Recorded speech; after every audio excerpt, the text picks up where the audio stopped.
Sammakka barrage దగ్గర కూడా 10 మోటార్లలో కేవలం 6 మోటార్లు మాత్రమే నడుస్తున్నాయని, రోజుకు 2700 క్యూసెక్కులు నీళ్లెత్తాల్సిన చోట 1700 క్యూసెక్కులు కూడా నీళ్లు ఎత్తడం లేదని, కాంగ్రెస్ ప్రభుత్వం దేవాదుల ప్రాజెక్టు మీద నిర్లక్ష్యం చేస్తుందని అనేక విషయాలు మేము ఎత్తి చూపడం జరిగింది.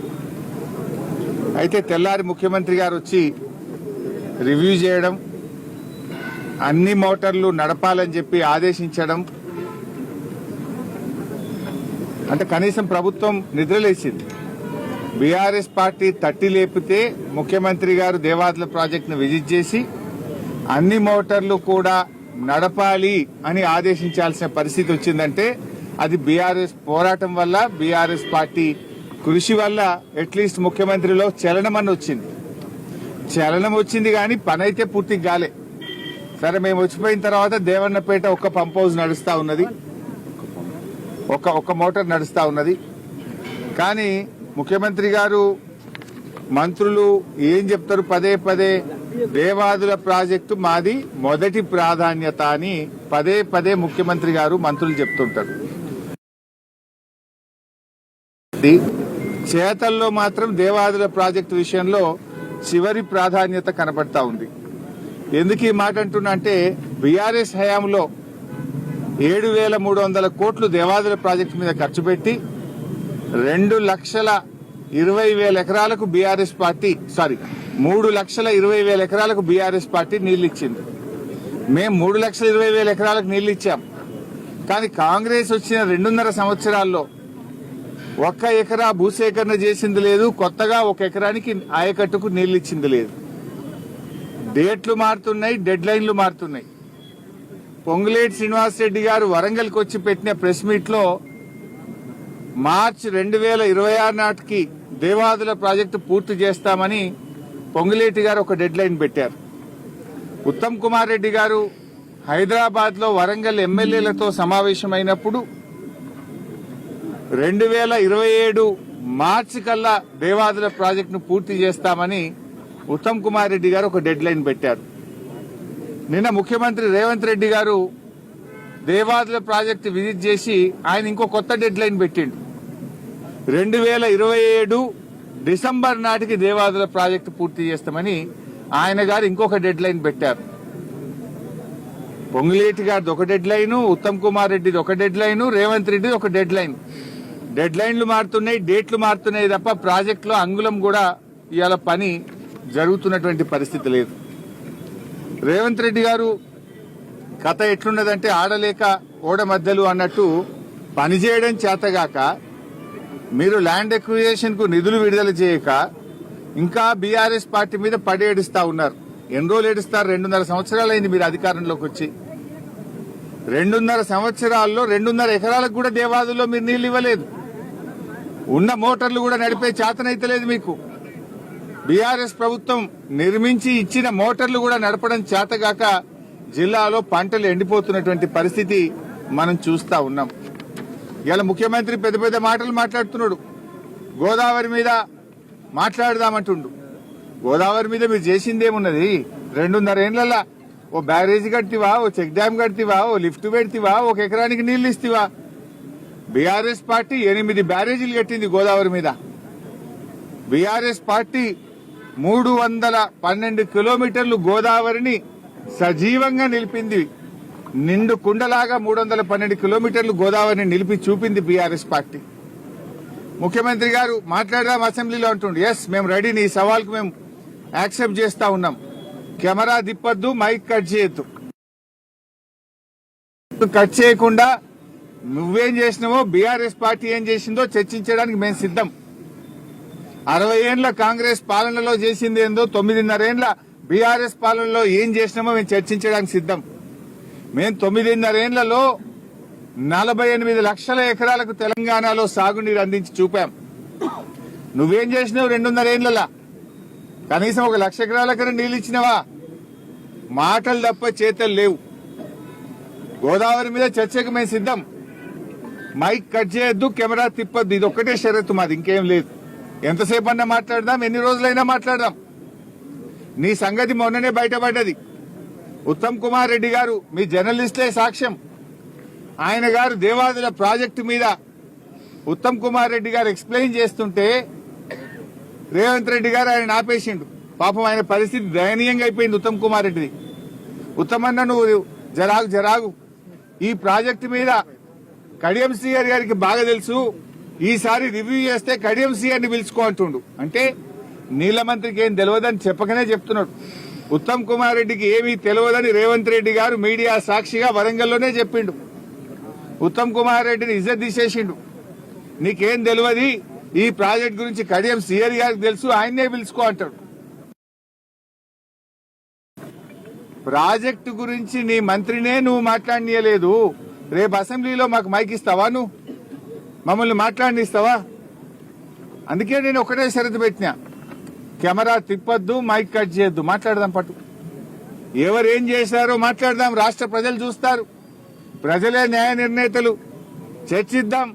నువ్వు చంద్రబాబుకి ఎట్లా దాసోహమైనవో, మేడిగడ్డను, సమ్మక్క బ్యారేజీని, దేవాదులను పండబెట్టి ఆంధ్రాకు నీళ్లు కిందికి ఎట్లా వదులుతున్నావో, నల్లమల్ల సాగర్ కు నీ చీకటి ఒప్పందాన్ని బయట పెట్టడానికి మేము సిద్ధంగా ఉన్నాం. ఎప్పుడంటే అప్పుడు రెడీ. దమ్ముంటే అసెంబ్లీ పెట్టు, మైక్ కట్ చేయకు. ఇవాళ రేవంత్ రెడ్డి గారు ఈ డేట్లు పెట్టుడు, డెడ్ లైన్లు మార్చుడు, ఊకే బీఆర్ఎస్ మీద పడేడ్చుడు కాదు. దేవాదులను మేజర్ క్రిటికల్ పనులన్నీ బీఆర్ఎస్ పూర్తి చేసింది. చేయాల్సిందల్లా భూసేకరణ, కాల్వల దవ్వుడు, అల్కట్ పని ఉంది. 90% పనులు బీఆర్ఎస్ పూర్తి చేసింది.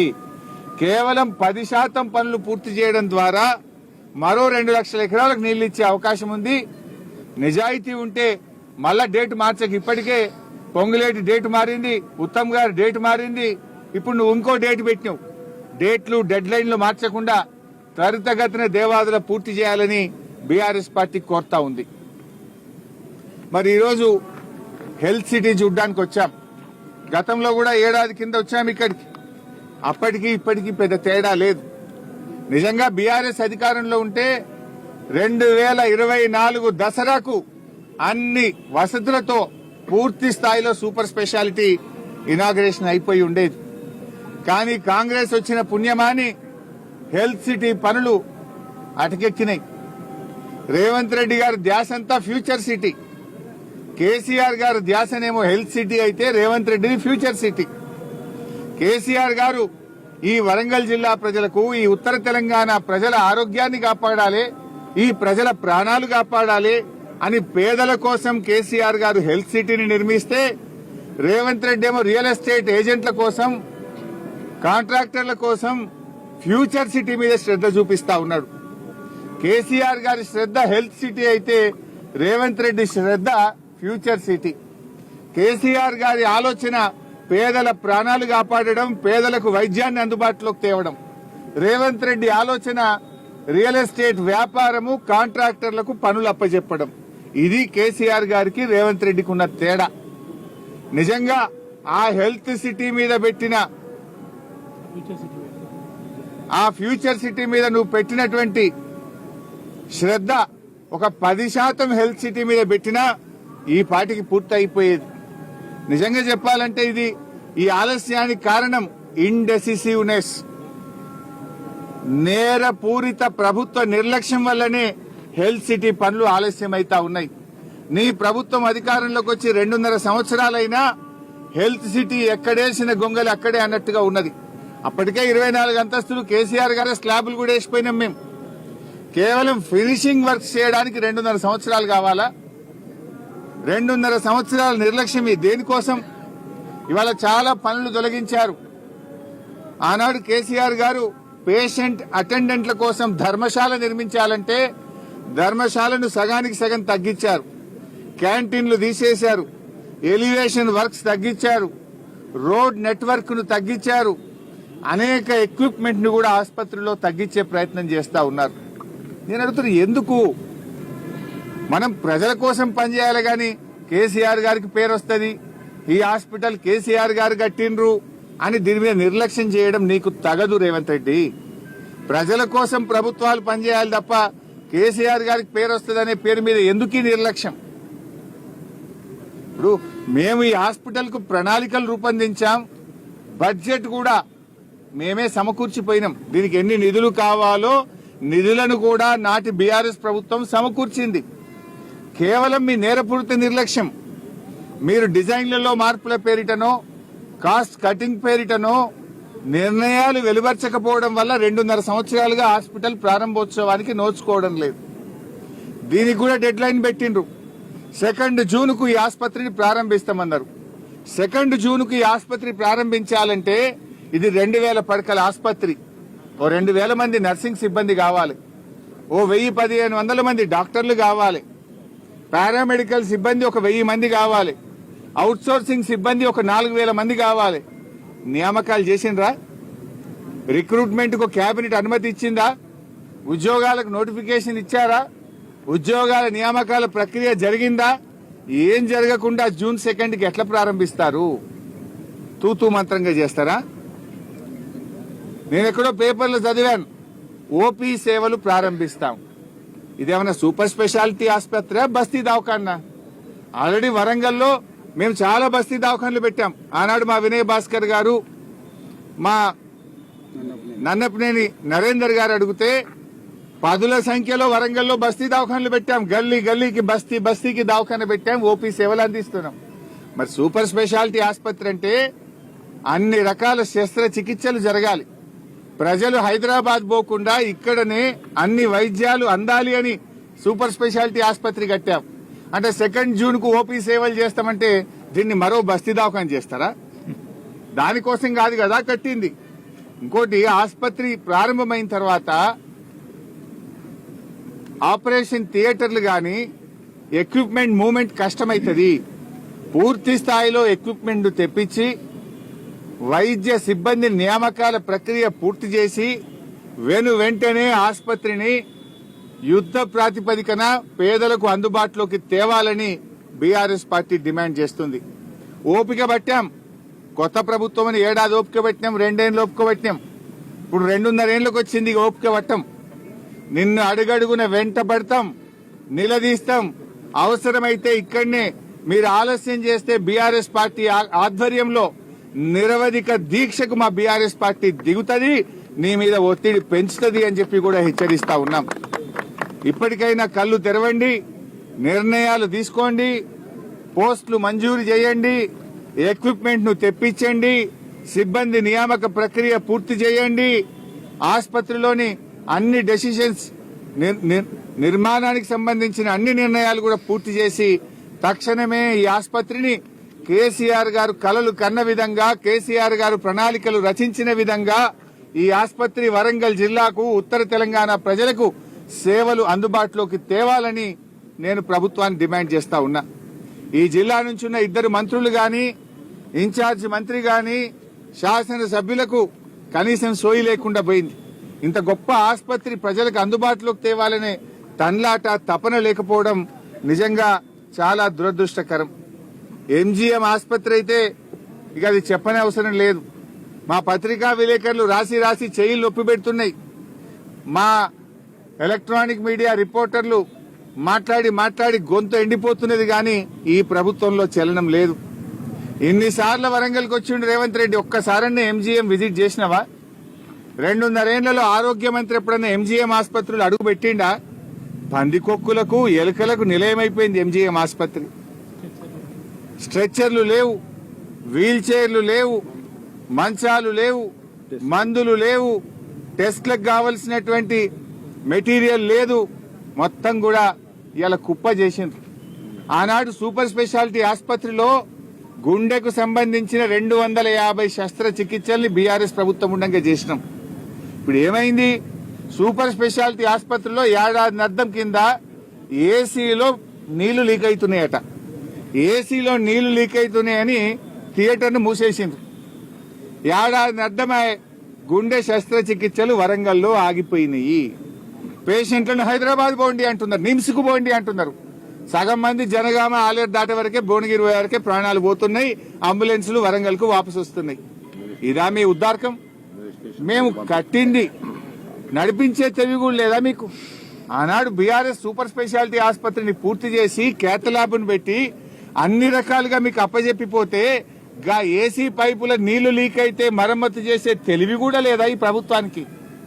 ఏసీ పైపుల నీళ్లు లీక్ అవుతున్నాయని ఆపరేషన్ థియేటర్లు మూతబెడతారా? క్యాట్ ల్యాబ్ను మూసేస్తారా?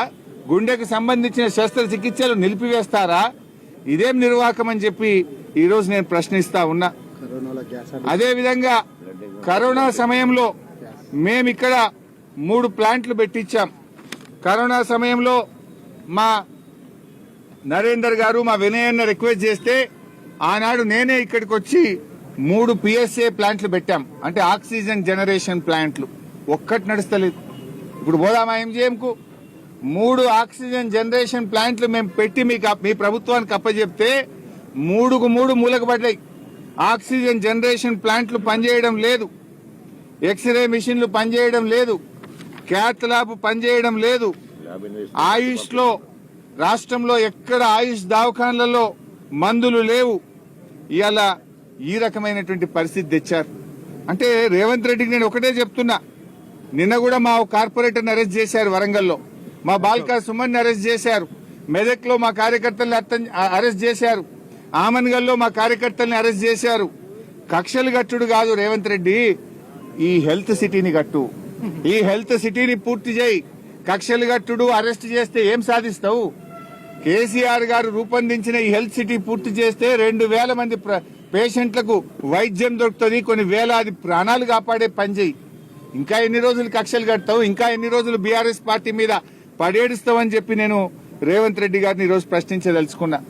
ఇది ఎంత గొప్పగా తెలంగాణకే తలమానికంగా 20 లక్షల స్క్వేర్ ఫీట్ తో 24 అంతస్తుల హెల్త్ సిటీని ఆనాడు కేసీఆర్ గారు ప్లాన్ చేశారు. ఇంత అద్భుతమైన ఆసుపత్రిని పేదలకు అందుబాటులోకి తెచ్చే తెలివి లేదు. ఇన్నిసార్లు వరంగల్కి వచ్చినావు, ఏమైంది హెల్త్ సిటీ అని అడగవా? ఎందుకు ఆలస్యం అవుతుందో ప్రశ్నించవా? ఒకనాడన్న హెల్త్ సిటీ వచ్చి చూసినవా? ఎందుకు ఈ ఆలస్యం అని చెప్పి ఈ రోజు నేను రేవంత్ రెడ్డి గారిని ప్రశ్నిస్తా ఉన్నా. మరి అదే విధంగా హాస్పిటల్లో ఖర్చు చేయకండి. ధర్మశాల గాని, క్యాంటీన్లు గాని, రోడ్లు గాని, పేషెంట్స్ వసతులు గాని దయచేసి ఆనాడు మేము ఆలోచించిన విధంగా అన్ని కూడా పూర్తి చేయాలని చెప్పి మేము బీఆర్ఎస్ పార్టీ పక్షాన ఈరోజు డిమాండ్ చేస్తా ఉన్నాం.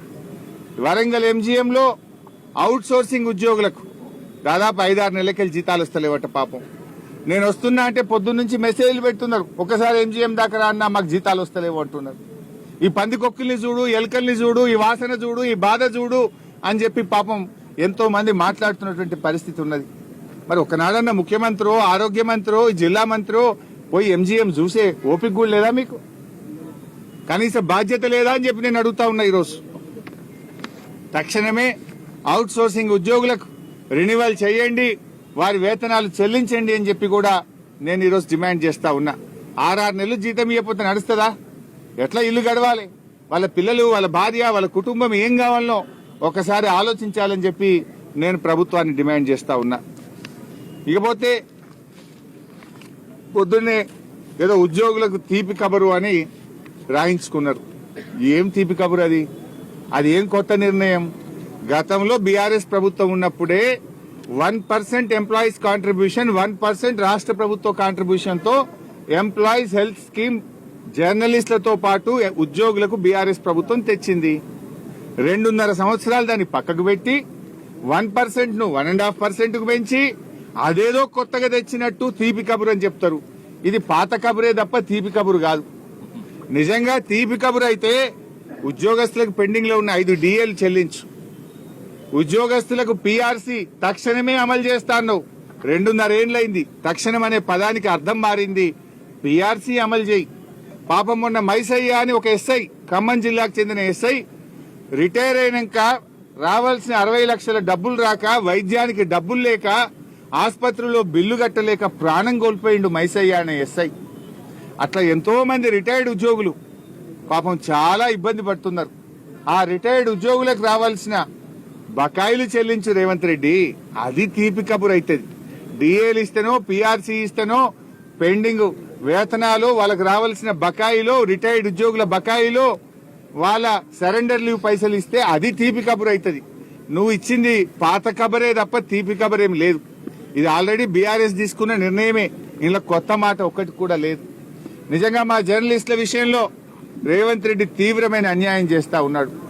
ఆ రోజు నేను ఆరోగ్య శాఖ మంత్రిగా కేసీఆర్ గారి ఆదేశాలతోని ఉద్యోగస్తులతో పాటు జర్నలిస్టులకు కూడా ఈ ఫ్రీ హెల్త్ స్కీమ్ ఆ రోజు మేము తెచ్చాం. జీవో కూడా ఇచ్చినాం. అదే రోజు జీవో కూడా ఇచ్చినాం. మేము ఉద్యోగస్తులు 1% కడతారు, జర్నలిస్టులు అయితే ఒక్క పైసా కూడా కట్టాల్సిన అవసరం లేకుండా అన్ని super speciality, corporate, private, government ఆసుపత్రుల్లో ఉచిత వైద్యం ఉద్యోగులకు జర్నలిస్టులకు అందే విధంగా ఆ రోజు మేము నిర్ణయం తీసుకున్నాం. కానీ రేవంత్ రెడ్డి గారు ఈరోజు అందులో నుంచి జర్నలిస్టులను తొలగించారు. ఆ రోజు జర్నలిస్టులు దేవుళ్ళు అన్నాడు, జర్నలిస్టులను చాలా గొప్ప వాళ్ళు అన్నాడు, యూట్యూబర్లు అయితే ఇక వాళ్ళకు మించిన వాళ్ళే లేరన్నాడు. ఇప్పుడేమో యూట్యూబర్లను చూస్తే చెంప చెల్లు అనిపిస్తుందట ఆయనకు. ఇప్పుడేమో జర్నలిస్టులను చూస్తే కోపం వస్తుందట ఆయనకు. ఎందుకో మరి జర్నలిస్టుల మీద రేవంత్ రెడ్డి పగబట్టాడు. 2.5 ఏళ్లైంది రేవంత్ రెడ్డి. కనీసం ఒక అక్రిడేషన్ కార్డు ఇచ్చినవా నీ ముఖానికి? ఒక అక్రిడేషన్ కార్డు ఇచ్చినవా జర్నలిస్టులకు అంటున్నా? ఒక్క ఇంటి స్థలం ఇచ్చినవా అని అడుగుతున్నా? ఒక్క రూపాయి ఇచ్చినవా అని అడుగుతున్నా? ఆనాడు కేసీఆర్ గారు 100 కోట్లతో జర్నలిస్టులకు సంక్షేమ నిధి పెట్టాడు. కరోనాలో జర్నలిస్టులను కాపాడుకున్నాము. రిటైర్ అయిన 4,000 మంది జర్నలిస్టులకు పెన్షన్ ఇచ్చింది బీఆర్ఎస్ ప్రభుత్వము. 15 కోట్ల రూపాయలతో అద్భుతమైన ప్రెస్ అకాడమీ భవనం కట్టింది బీఆర్ఎస్ ప్రభుత్వము. జర్నలిస్టుల కోసం 50 కోట్ల రూపాయలతో సంక్షేమ నిధులు డబ్బులు బ్యాంక్ లో డిపాజిట్ పెట్టించినాం మేము. నేను అడుగుతున్నాను, వచ్చినాక 2 బడ్జెట్లలో 16 కోట్లు పెట్టినావు జర్నలిస్టులకు. ఈ సంవత్సరం 16 కోట్ల రూపాయలు బడ్జెట్ లో పెట్టడం జరిగింది అని ఆర్థిక మంత్రి చదువుతాడు, కాంగ్రెస్ ఎమ్మెల్యేలు బల్లలు కొడతారు. 16 పైసలు ఇచ్చినావా? ఒక్క రూపాయి జర్నలిస్టులకు ఒక్క రూపాయి ఇచ్చినావా నీ 2.5 సంవత్సరాల్లో? నేను అడుగుతా ఉన్నా. నైదర్ నువ్వు అక్రిడేషన్ కార్డు ఇవ్వలేదు, జర్నలిస్టులకు కనీసం ఒక్క పైసా కూడా సాయం చేయలేను, ఒక రూపాయి కూడా బడ్జెట్ లో రిలీజ్ చేయలే.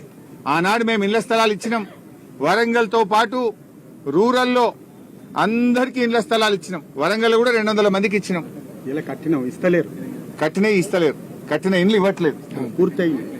అదే విధంగా గ్రామీణ ప్రాంతాల్లో కూడా ఇళ్ల స్థలాలు ఇచ్చాం. కానీ రేవంత్ రెడ్డి వచ్చినాక జర్నలిస్టులను చిన్న చూపు చూస్తున్నాడు. ఎంప్లాయీస్ హెల్త్ స్కీమ్ తో పాటు జర్నలిస్ట్ హెల్త్ స్కీమ్ గతంలో బీఆర్ఎస్ మంజూరు చేసింది, కేబినెట్ ఆమోదించింది, మేము జీవో ఇచ్చాం. తక్షణమే మేము డిమాండ్ చేస్తున్నాం, ఈహెచ్ఎస్ తో పాటు జేహెచ్ఎస్ ను కూడా సమానంగా అమలు చేయాలి. గతంలో బీఆర్ఎస్ పార్టీ ఆనాటి ప్రభుత్వం ఇచ్చిన ఉత్తర్వులను అమలు చేయాలి. జర్నలిస్టుల సంక్షేమ నిధికి వెంటనే బడ్జెట్ లో పెట్టిన నిధులు విడుదల చేయాలి. ఎలాంటి షరతులు లేకుండా అక్రిడేషన్ కార్డులు జర్నలిస్టులందరికీ అందించాలి. అదేవిధంగా జర్నలిస్టులకు ఇండ్ల స్థలాలు కూడా తక్షణమే ఇవ్వాలని బీఆర్ఎస్ డిమాండ్ చేస్తుంది. ఇంకో బాధ కలిగే అంశం ఏంటంటే ఆనాడు కేసీఆర్ గారు జర్నలిస్టులకు, ఆటో డ్రైవర్లకు, ఇలా కొన్ని వర్గాలకు 5 లక్షల రూపాయల యాక్సిడెంటల్ బీమాను మేము ఆ రోజు ప్రవేశపెట్టినాం. దానికి డబ్బులు కట్టినాం. అది మొన్నటి దాకుండే, లాస్ట్ మంత్ అది టైం అయిపోయింది. ఇప్పుడు దాన్ని రెన్యువల్ చేయట్లే. ఇలా జర్నలిస్టులకు యాక్సిడెంటల్ పాలసీకి రాష్ట్ర ప్రభుత్వం ప్రీమియం చెల్లించక ఈ రాష్ట్రంలో ఆటో డ్రైవర్లకు గాని జర్నలిస్టులకు ఏదైతే ప్రమాదవశాత్తు మరణం జరిగితే వచ్చే 5 లక్షల బీమా సౌకర్యం కూడా ఈ కాంగ్రెస్ ప్రభుత్వం బంద్ పెట్టింది. దానికి కూడా డబ్బులు కట్టలేదు. నాకు అర్థం కాక అడుగుతున్నా, ఎందుకు ఈ జర్నలిస్టుల మీద పగబట్టినావు? 2.5 సంవత్సరాలు నీకు ఒక్క నిమిషం కూడా ఓపిక లేదా? జర్నలిస్టుల గురించి ఆలోచించే తీరిక లేదా? ఏం చేసిండు మా జర్నలిస్టులు? ఇప్పటికైనా తక్షణమే స్పందించాలి.